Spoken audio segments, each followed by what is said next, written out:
Welcome, welcome. The candle is lit, the circle is cast. We are now in sacred space.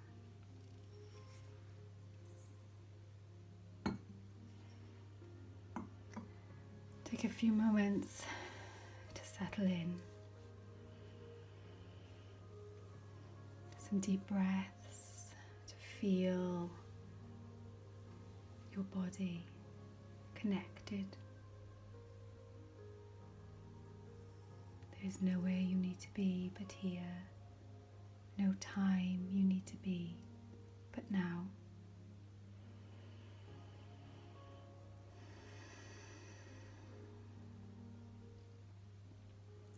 You could do a quick body scan just to see how you are. Are there any areas of tightness, aches and pains?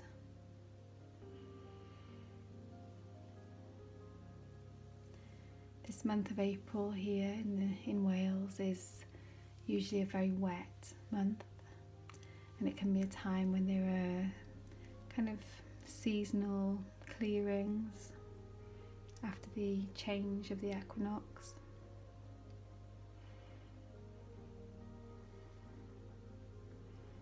Obviously we all are in different climates, but just see how is your relationship with the world around you right now. Are you in sync? Are you mirror dancing with each other? Are you out of step?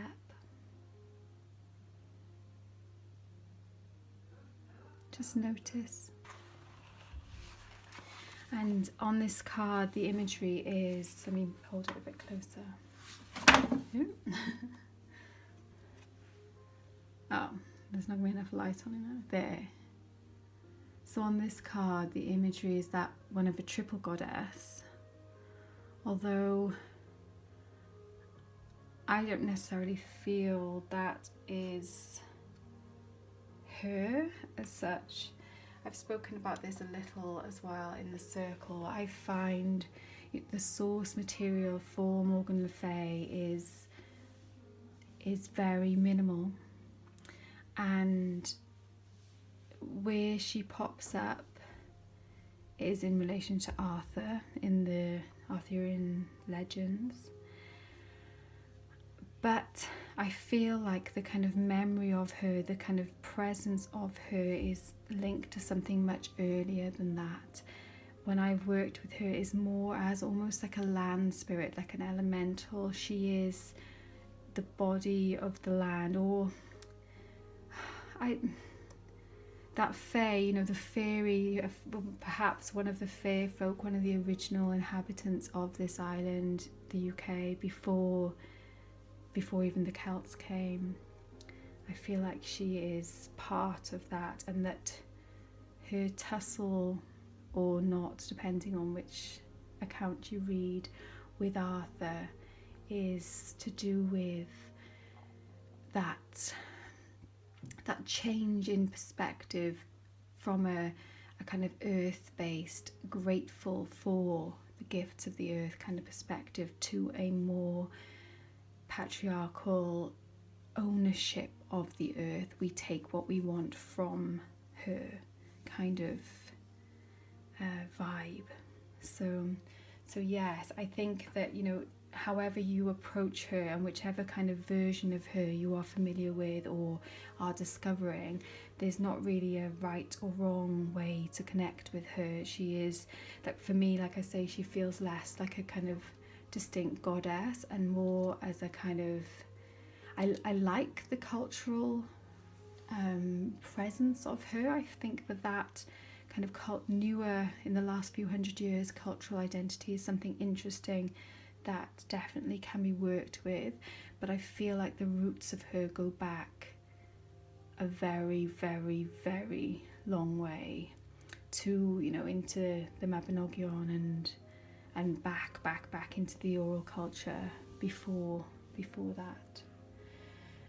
So yes, we have Morgan le Fay, and she is famous for being a healer and for being present in Avalon, which is named, I'm sure if you're familiar with the Arthurian legends, you will know in Welsh, apple is Aval, and that is why I've included a wooden apple here on our altar space.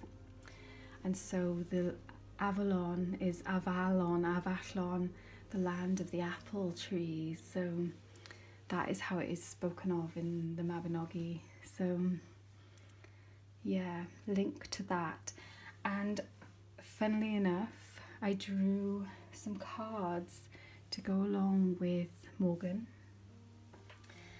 And one of the decks I drew from was the Mayatol Illustrated Herbiary, and the card that came out was apple. Don't you just love it when that happens, as it nearly always does? Apple, forbidden fruit. So I will include that there with our apple and with Morgan. And I'll just read you a little bit about what it says in the book that goes with that. Apple has been given grief since in the beginning, when she learned that feeding people and teaching them to know themselves can be a dangerous thing. She became associated with snakes, shame, and fig leaves, and it's been all dance lessons, curtsies, and domestication from there. Apple is the witch of the wild wood, forced to clean up and come in for tea. But a skirt and pumps can't hide her knowledge of the circling stars and cycling seasons, the deep loam of the earth and the warm weep of a summer rain. We may think that we've tamed Wild Apple and brought her to heel, but even quasi-domesticated, she still gifts us with the sweetness of understanding ourselves. Apple asks, "What have you forbidden yourself?" I thought that tied in really, really beautifully with our keyword, our magic word for this month of threshold. It feels to me like we are at a point of threshold, that we are giving ourselves or being almost pushed towards a new way of interacting in the world, and that knowing the answer to that question, what have you forbidden yourself, will be helpful and will hopefully become apparent through the course of this month, or if not, through the course of this year. I also drew from the Woman Runes, and the rune that came out was the wheel. I haven't got anything to pop that into, I'll put it there.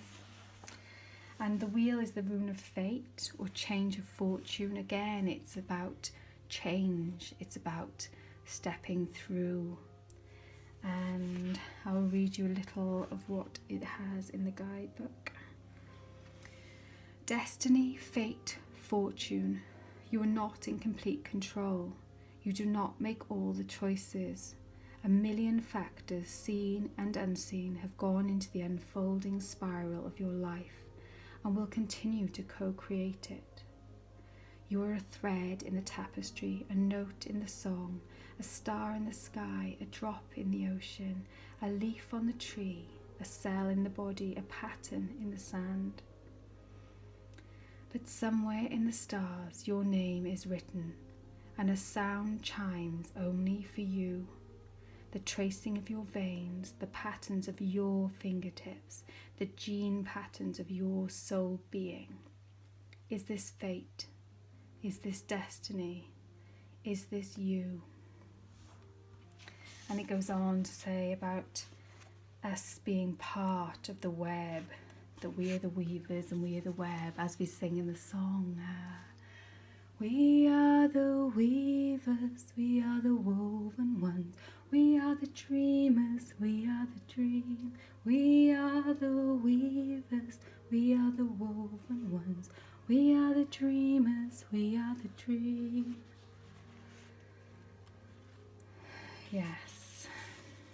And so change and how we approach change and how we know what kind of change we want and what kind of change perhaps we don't want, how we feel about those wild edges, those spaces outside of our comfort zones that are both fascinating and terrifying.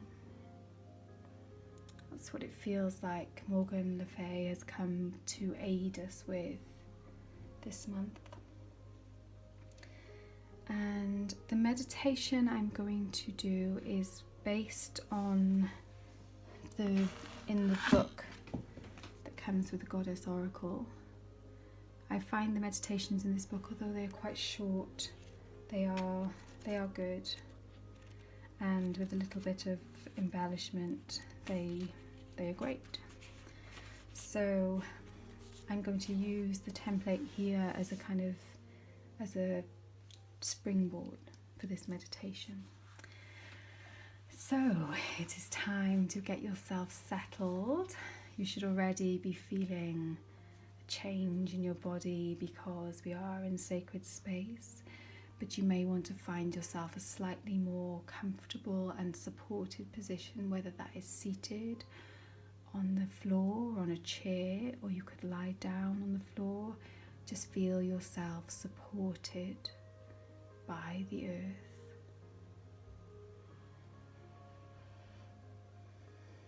And just take a few moments. Maybe you have a little wriggle to get comfortable. If there are any little niggles, try and just ease them out. But if you can't, that is okay. You may want to put your hands on your belly. Just feel your breath as it enters and leaves your body.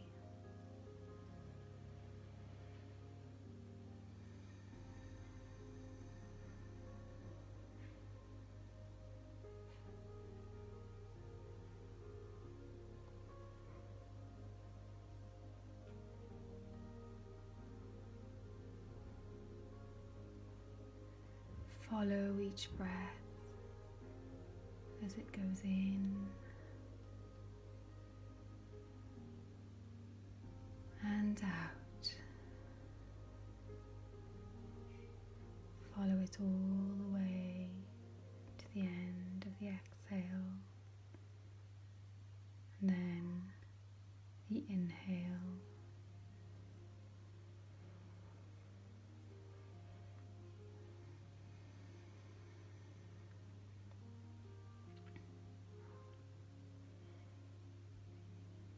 And as you focus on your breath, you may find that your hands will naturally drop into your lap or onto the floor if you are lying down. And your eyes may feel heavy and closed.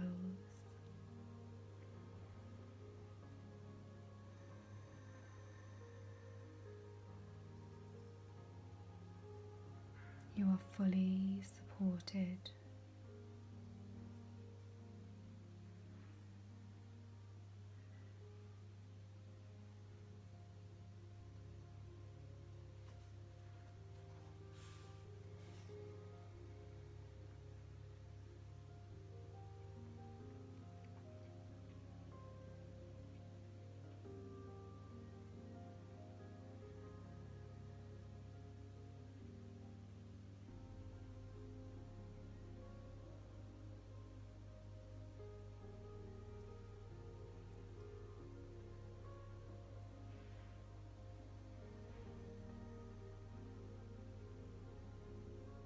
Now, as you relax, picture yourself in a small wooden boat on a gentle stream. It is sunny and warm all around you. You feel safe and sleepy, and the gentle rocking motion of the boat soothes you as it rocks side to side.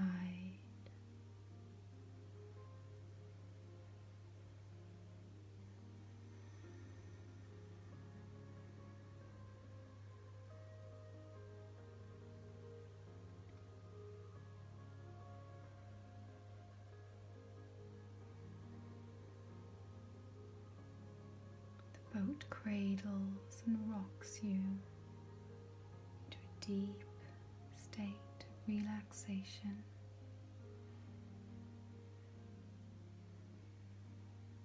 It feels so good to be gently rocked and held by the boat as you are carried down the stream securely and safely.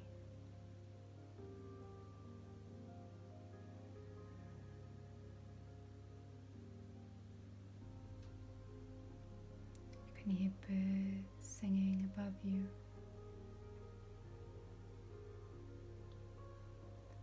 The rays of the sun warming your face and arms.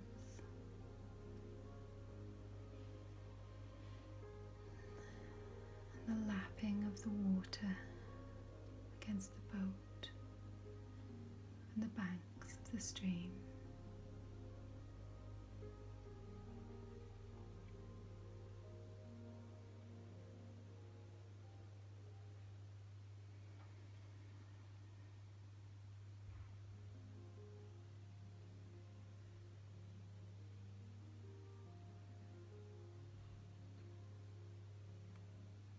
By and by, the stream joins with another and another until you find yourself on a lake. The boat is still moving gently and softly.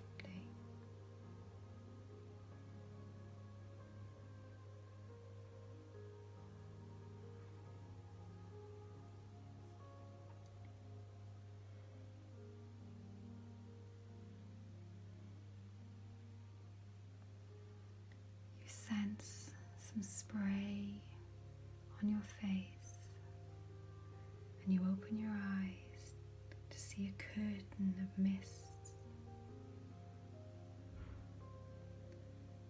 The mist is dense and you cannot see through it, but you are not afraid.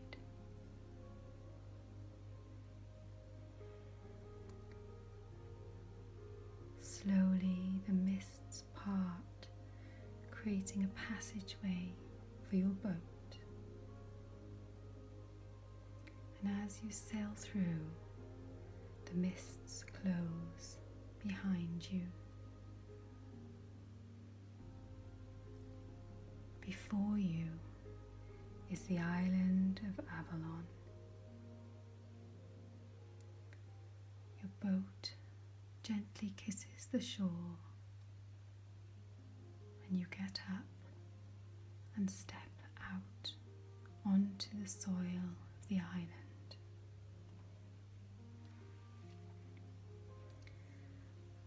Morgan le Fay is standing on the bank, and she greets you and welcomes you to Avalon. She asks you what you need, and you tell her.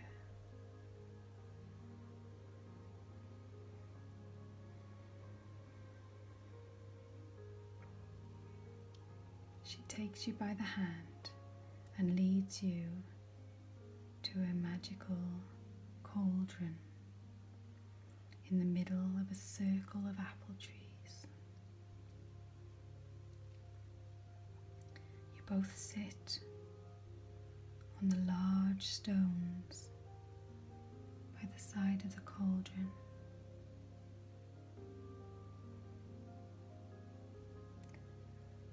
Morgan le Fay takes her wand and stirs the surface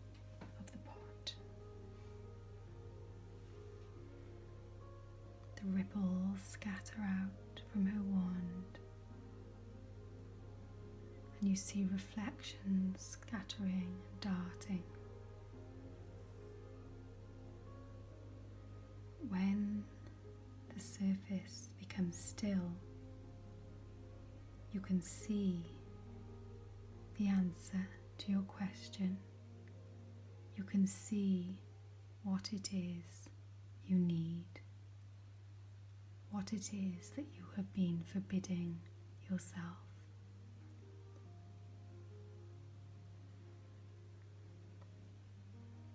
You thank Morgan le Fay for her help, and she asks you for something in return. You give it gladly.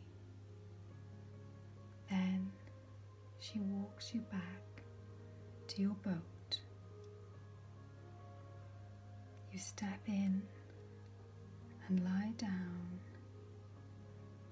and the boat turns and makes its way back towards the mists, which again part to let you through.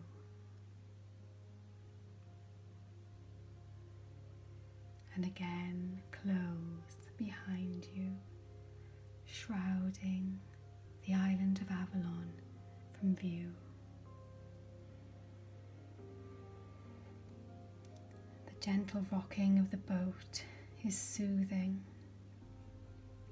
and you are returning, feeling clear and centered, returning with the new knowledge that you have gained. You know what you need to do. You are returning, feeling refreshed and revitalized.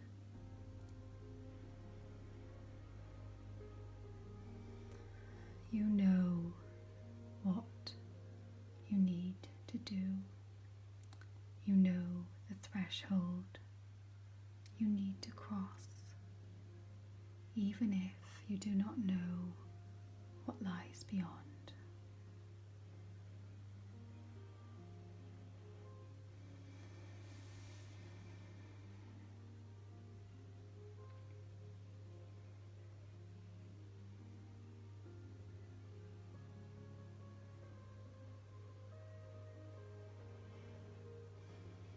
And now it is time to return to your body where it is, on the floor or on your cushion or chair.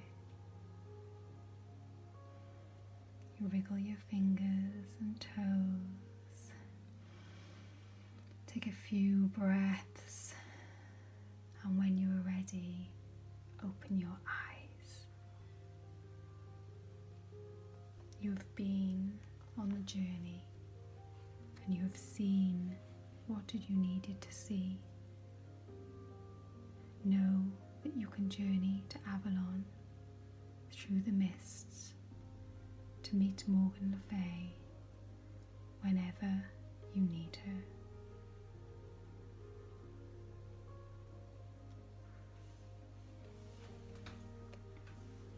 And so now I have a story to read you.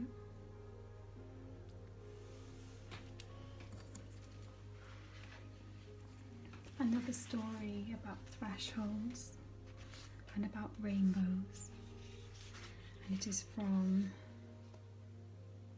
my little book of stories, Waking Mama Luna. One day, a woman had a baby girl. That baby girl grew up, and one day she had a baby girl. This girl was called Iris. Iris loved to dance in puddles, sing loudly, and never wanted to go to bed when it was bedtime. Other people said to Iris's mama that she had spoiled Iris. She needs to learn that she cannot always have her own way, they would say sternly. Iris's mother said nothing, just smiled. She knew that she had not spoiled Iris, and that she could always have her own way. She fed her when she was hungry, cuddled her when she was sad, comforted her when she was cross, and told her stories when it was late at night and the other mamas had sent their children to bed. Iris loved her mama and grew into a strong and generous woman. She painted, sang, and wrote beautiful stories, bringing joy to all around her, and she still liked to dance in puddles. One day, Iris fell in love. She sang songs to her love, and he sang songs to her. They both loved to curl up beside the fire and share stories. Soon Iris's belly blossomed and swelled. Her baby, a girl, was born. Iris was so happy. She loved being a mama. Her days were full of sunshine and of course a little rain, and on those days she would dance with her daughter in the puddles. When Iris was 40 years old, her own mama got ill, really ill. Iris fed her when she was hungry and cuddled her when they were both sad. They stayed up late at night sharing stories. And then one day, Iris's mama died. Iris's heart was broken. Her mama was her rock, her foundation. Without her in the world, she felt like a kite tossed by the breeze, a drifting leaf in a huge lake. She had no anchor. She lost her joy. Days passed and Iris drifted. She was empty. Her daughter would wind her arms around her neck and try to fill the hole, but it was too deep. Weeks passed and Iris still felt hollow. Months passed and Iris's daughter felt her mama slipping away. "Mama, let's go for a walk, please." Iris didn't want to walk, but she loved her daughter, so they put on their coats. It had been raining that morning, but Iris didn't dance in the puddles. She didn't even splash. Her daughter held her hand. They walked and walked till they came to the top of a hill. You could see all around and about. Above the next hill, they saw a rainbow. "What is a rainbow, Mama?" "It is a bridge between worlds. It's beautiful." "Yes," Iris replied. And then, after a pause, "Yes, it is." Iris looked hard at the rainbow arching over them. No beginning, no end. Iris saw her mama in the rainbow. She remembered her voice, her smell, and the feel of her arms around her. And Iris laughed and cried and laughed and cried and laughed and cried. She was found.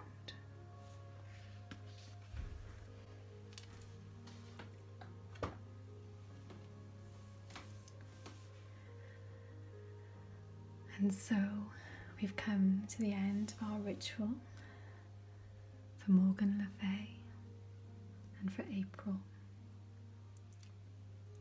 I hope that this has been useful and helpful, and you may return to it whenever you need to throughout this month and beyond. And though the circle will now be closed, it is open but unbroken.